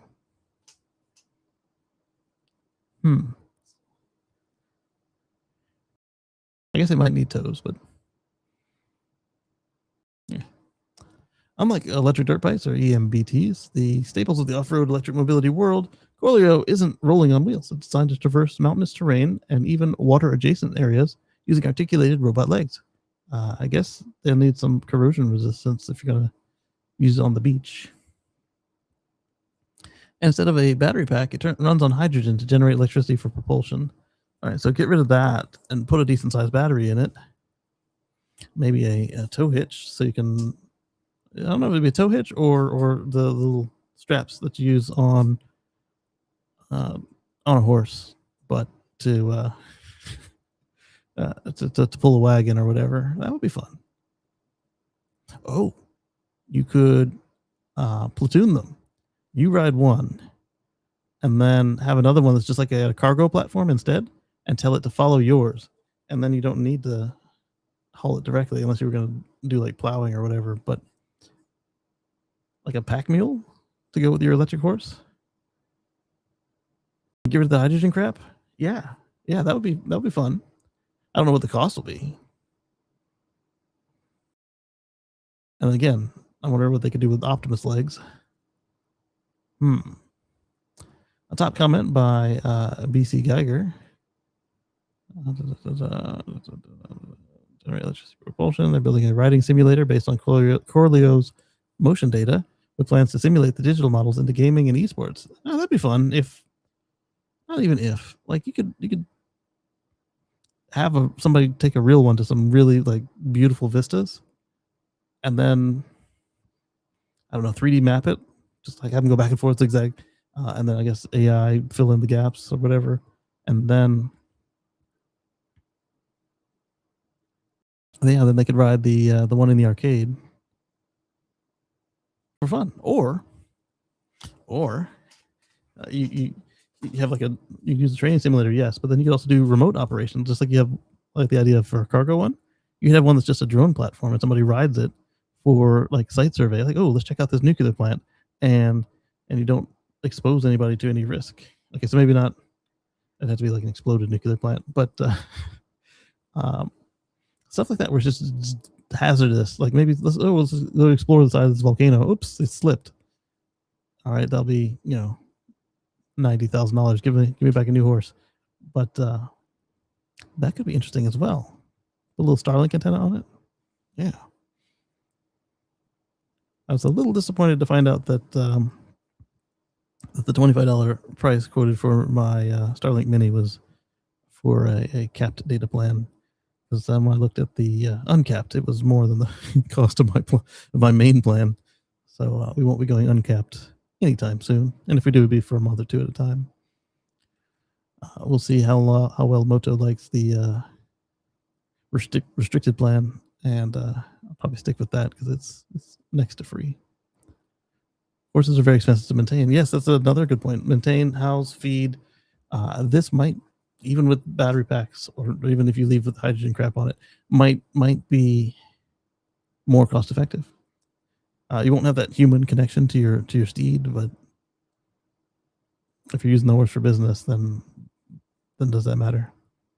Top comment by BC Geiger. In a world obsessed with humanoid robots, Kawasaki may have quietly chosen a more interesting path, building something that doesn't try to be human at all. I'll give you that, my friend. Let's see. I really think it'd be a better strategy than humanoid robots. First is the whole uncanny valley thing. Then the human form is only ideal in limited set environments. Look at the automotive industry. Their welding and painting robots don't look anything like people. Your Roomba looks nothing like a person pushing a vacuum. Where they are trying to introduce robots into food service, the most successful ones are optimized for the job and don't look like bipedal primate. So I'll give him this, but I will step back and say that I know the man talks a lot of stuff, but the reason that Optimus looks the way it does is because they want it to be a general purpose, and they want it to be able to slot in wherever people are without specialized tools. However, he has a point that like in a factory or at a burger flipping or whatever, where you're already overspending on it, it would make more sense to make it specialized. Yes. However, if you're going to make general purpose and make it use the tools that humans use in the stations that humans use in the spaces where humans operate, that makes sense. But he still has a point that for the prices some of these are charging, it does not make sense to make them look like people, and they could just do a cheaper version of an industrial robot that's specialized in the one task. This past October, and Michigan got to have a beautiful lunch with Brian White, and what a great friend and everybody, Kelly Sloan, maybe 20 of us. We went to a Mexican restaurant and got served by a robot. I'd like to try that. The robot was basically a cart on wheels. Okay, so that's not as impressive as like a robot arm or whatever, but I think that might be fun too. I don't know how I feel about that. Interesting.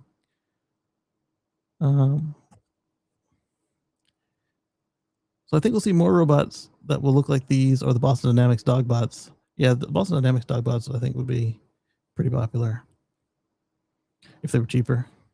I wonder if this horse can come in cheaper than Spot, or Spot drops in price.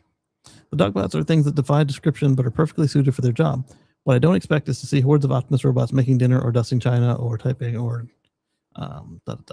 So the price and the amount of things you need a robot for will bear into whether we see Optimus or we see more specialized stuff. And if that monthly Elon in your pocket fee is reasonable or not. Oh, the screen turned off on this thing because I turned off the thing. I think that's worse. Hey, Star Soup is here and as requested. Let me let you speak. Add. What's going on, Star? Good to see you. It's been a minute. What do you think about the horse bot? And I'm not sure how much of the show got dropped during the transition from listen to speak. Oh, hey, Casey. How are you? You are extremely quiet. Let me boost my volume up to max again. There we go. There we go. I like the idea, but what I want to see is a retrofit horse kit for my existing horse, and then I can power it on methane instead of hydrogen. Yeah, I don't like the hydrogen. Methane I like, and batteries I like. I don't see any point in, because where are you going to fill this thing up? You're already now on the side of the mountain. Where's the hydrogen coming from? I'm going to throw in a frunk. Standard equipment frunk. Oh no, the frunk is $500 extra. Remember Ford told us about this. Yeah, I don't get that, man. Like, you know that EVs are only 1.6 to 1.9% of the market right now. If we actually want to get like housewives with baby seats going to the supermarket, there's no way she's going to go shopping in an EV without some sort of trunk. Yeah, it's got the rear trunk, but what they should have done instead was make a power frunk optional. I know it's harder and more expensive, and you got to certify it and all that. But if you put a power frunk on it, I bet you that the usage would go up like 6, 10, 20 fold on that model. Oh, sure. Yeah. So there is a trunk for cargo. It's not engine components. Right. Yeah. What I wonder now is if you get just a hole in there, or what I'm expecting to see is that either the people will just go to the junkyard and get old ones, or China will come in with $100 or less frunk kit for those same vehicles. Well, that's what I'm wondering too. Like, do they change the whole panel? And, like, do you have to saw your own cutouts? That would suck if they pulled it like the Cybertruck, the base model Cybertruck, and the old one, the rear wheel drive. But there's no trunk there. It's just like flat piece of plastic. Oh, that would be dastardly. Yeah. I can see them doing that. Well, you should have given us $500. We would have pushed it into a bowl shape. Highlander says hi, Star. It's crazy.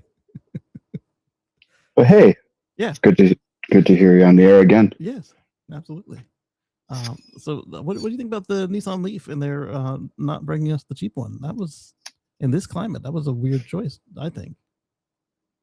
No, I haven't been following them. Kind of more excited for the new Roadster with the SpaceX cold gas thrusters coming out next month. Yeah, what do you think about that? In just 31 days. Now, I want to see, because they're supposed to do a probably the same day. I don't know. Maybe they're being mum about it. But the window for the next Starship launch could fall on the 1st. Oh. And wouldn't it be hilarious if they threw a SpaceX cold gas thruster into space? A Roadster into space. Oh, that'd be interesting to see. I can see them doing that, yeah. I mean, how can Elon not think to do that? Of course he wants to do that. Yeah. I mean, fly it around. This will be the second This will be the second time they've done a April 1st launch. Because I put Right. my reservation in for Model 3 on March 31st, sight unseen, and then April 1st they did the unveil. Now, do you know anybody at SpaceX? Are you like probably, but not like actively tied in there? No, okay. No, yeah, not directly. I would love to see an April 1st launch if they do an April 1st launch. Oh, that'd be fun. Where everybody's talking like 1950s space cadet. All right, contact X minus 5, 4, and all that whiz bang comic speak. book Yeah. lingo. That'd be fun. Yeah. I don't know what it's called, but if you listen to any of that old stuff like X minus 1 and those old what were the TV shows? Like Buck But yeah, Rogers. that 1950s lingo. Yeah, Buck Rogers lingo. That would be awesome. That'd be fun.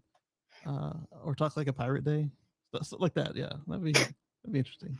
But April 1st, it would be a fool. It'd be fun. Yeah. And their SpaceX is very known for being public facing in their launches. That they are.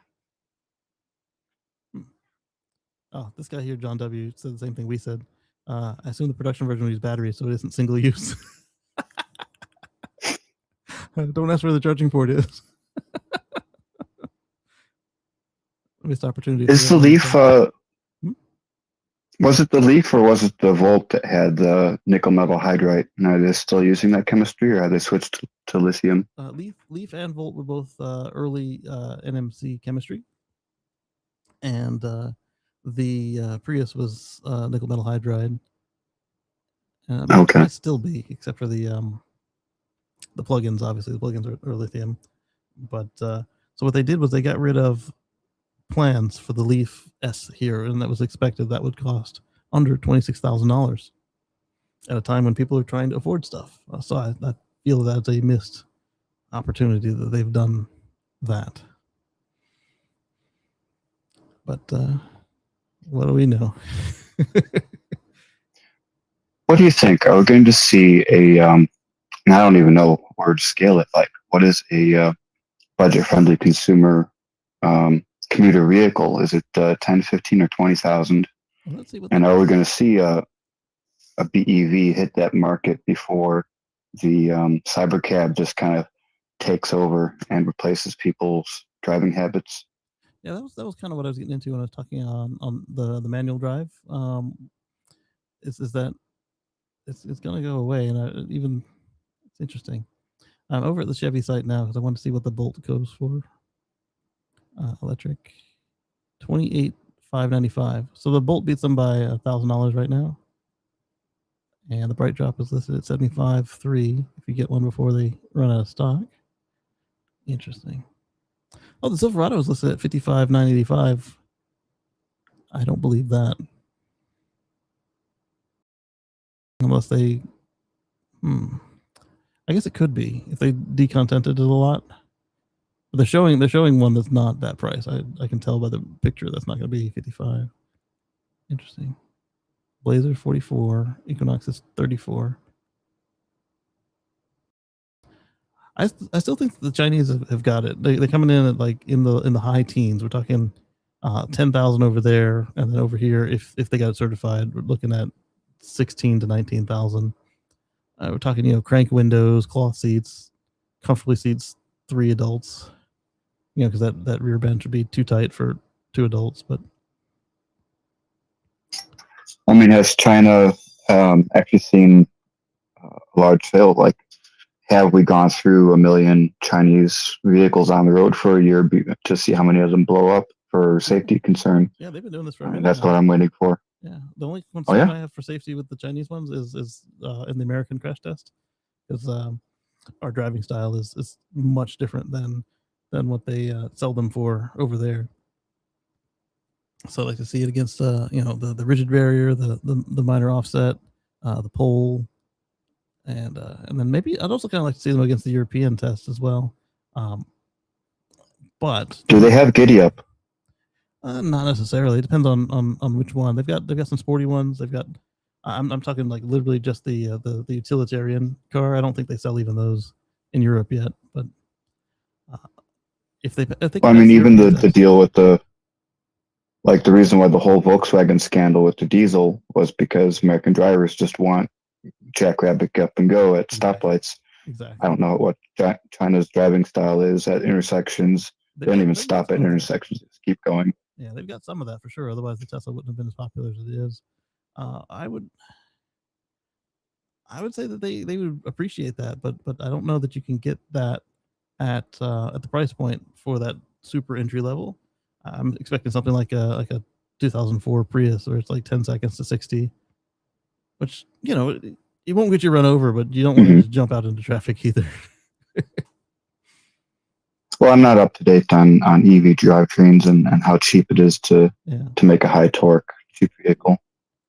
I mean, if it can do it, there's no reason to limit it unless your power electronics just can't deliver it. That's what I'm thinking. Looking at them plugging this bolt into this GM charger, and I'm looking at the little tip of the connector, of the NAX connector, and it's a 1,000-volt connector they're plugging in there. Interesting.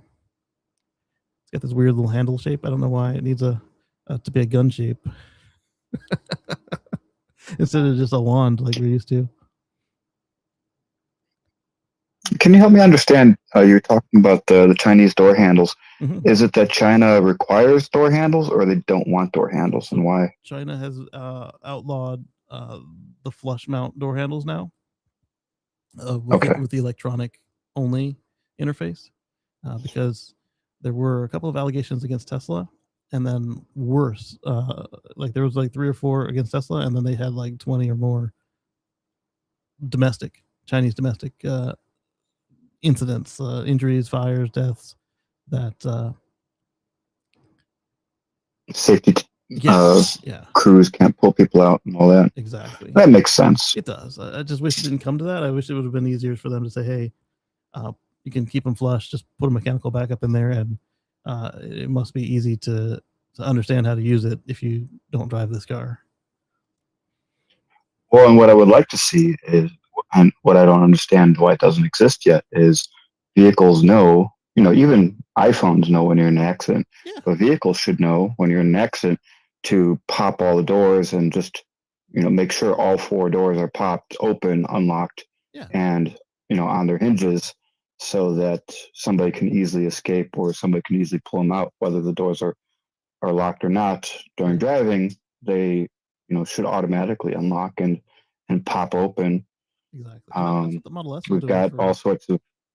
After does it? I don't remember what year they put the update in, but basically, if the airbags went off, it would just pop all 4 door handles out and unlock them. What about like actually unlatching the door from the latching mechanism? Yeah, that was the other problem right there. You're right. They should have actually unlatched them. Only question then is if you're like hanging from a tree and the door open. But I mean that's rarer than the other reasons you might need the door just to be able to be opened from the outside. Yeah. You know what though? They've got enough compute even as the car is dying to decide if it's inappropriate to open the door. If you're sideways, then don't open the door that's to gravity.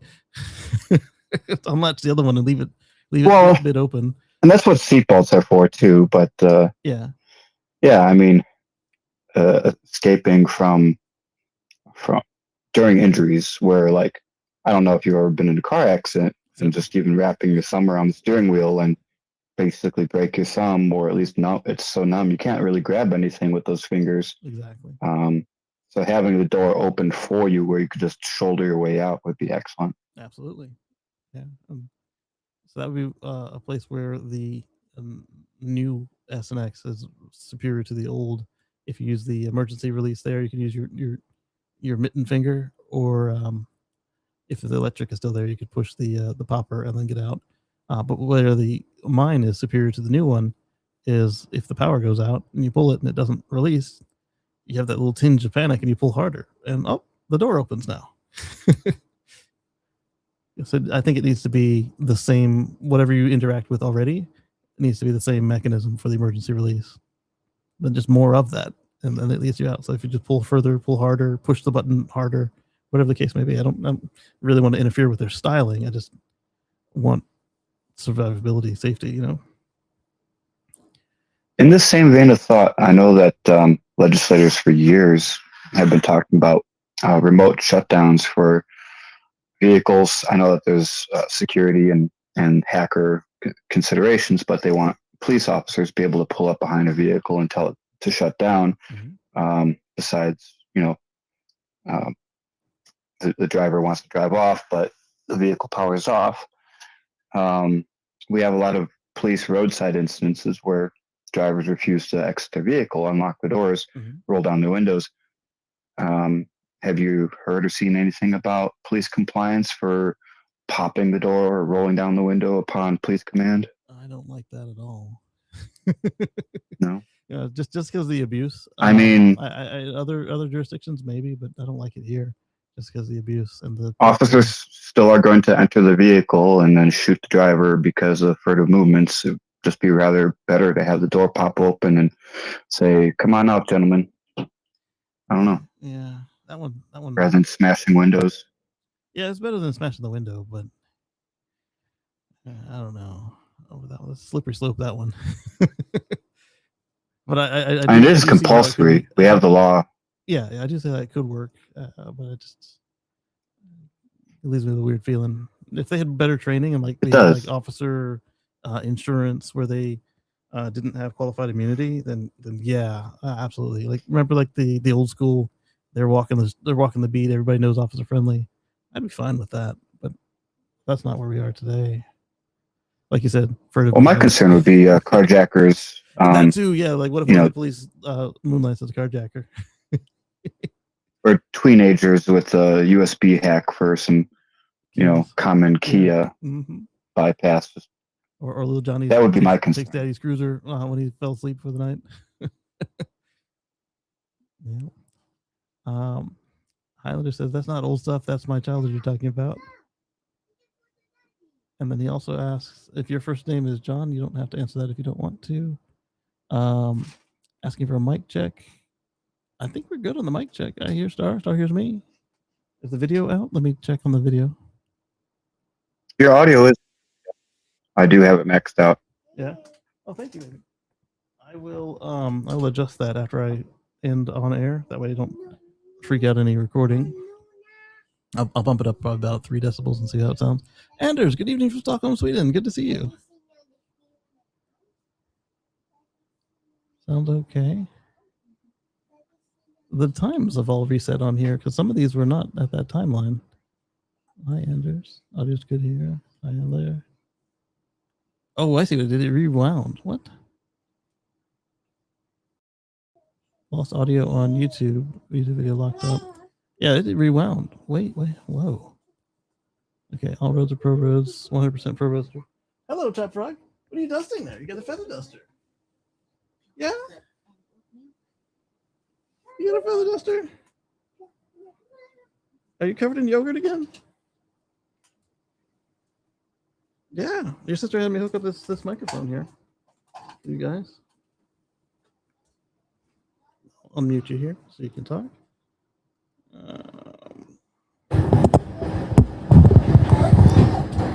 How was your morning? Oh, don't lick it. It's 48 volts. They'll sting like a bee. You're eating the duster? Oh, I don't want the duster in my face. It's a dirty duster. Look at it. Yeah.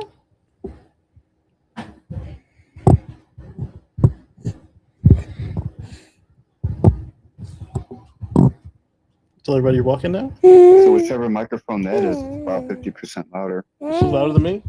A lot. Let me turn her down for now. All right, so she should be at my level.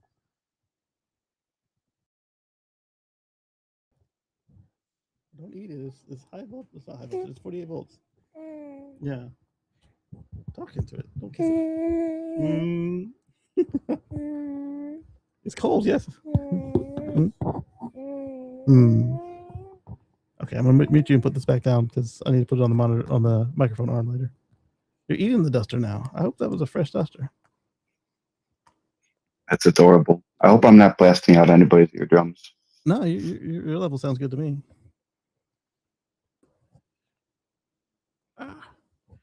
All right. Anybody got any stories that I missed this week? Because that's what I had in the notebook for this week. Plus the distractions I had at the beginning there. Mama, what? Mama, what? Not Mama. She calls her grandmother Dada. Ah.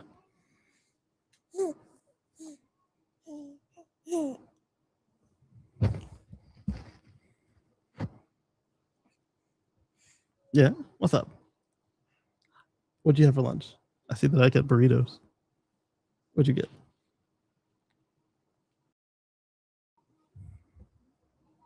All right, let's breeze through the headlines over electric real quick, and then I want to do electric. We did electric last week. Let's do inside EVs this week. We did drive test to Canada for most of the beginning of the show, so Darren got his representation. That is my ear and my video cable. Please don't. Donut Lab solid state battery charges fast. Experts still have questions. Why are your hands so sticky? Ugh. You know I don't like sticky. Woman buys Cadillac EV, then they offer her a deal on EV Go. That sounds interesting. Like if she got free charging or something. Motor's supposed to last 1 million miles. Man hits 360,000 miles on his Model 3. Is that the norm? Okay. Dealerships are shady. Man says Texas Toyota dealership agreed to sell Highlander hybrid for $26,900 and then jacked up the price. I think we talked about him recently. I think he ended up getting what he ordered, but not necessarily from them. Can Waze still track the police? We've covered that. Stop pulling on my ear. Let go. What? Okay. Your clothes are sticky. What did you?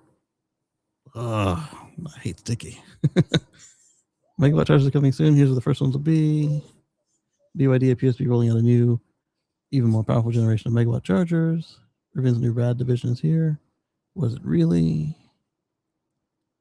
Jeep's parent company may use Chinese EV in its cars. Okay, so that was interesting to see that the Stellantis is looking at subcontracting their EVs because they just took a multi-billion-dollar loss. They're blaming on EVs, but really, it's probably just poor management on their part that they're just blaming on EVs.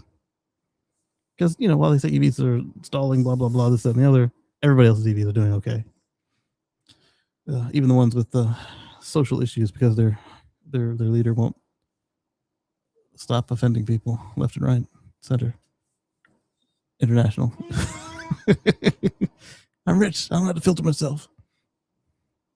Highlander says she's sticky. Put her in the kitchen sink and spray her off. That's what Mom used to do with me and my sister. Yeah, she's had a couple sink baths. I don't know why she didn't get one before getting handed to me. All right, what are you doing there? Oh, you're cleaning off my snacks with your duster. All right. So let's see. What do we pull up here? Pull up one article. Looks like a TikTok story from them. Fine by me. I'm almost done, sweetie. Unless you're trying to say mom, and I know you know how to say that. Oh, that's a good deal. It's free for 3 years, she says. EV Go fast charging. Cadillac Lyric EV was already an attractive enough SUV to win over Bakersfield, California motorists to make the purchase last year.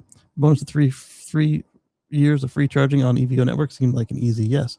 But viral TikTok reveals that many unexpected conditions and logistics can make the charge system offer a hindrance rather than a premium add-on.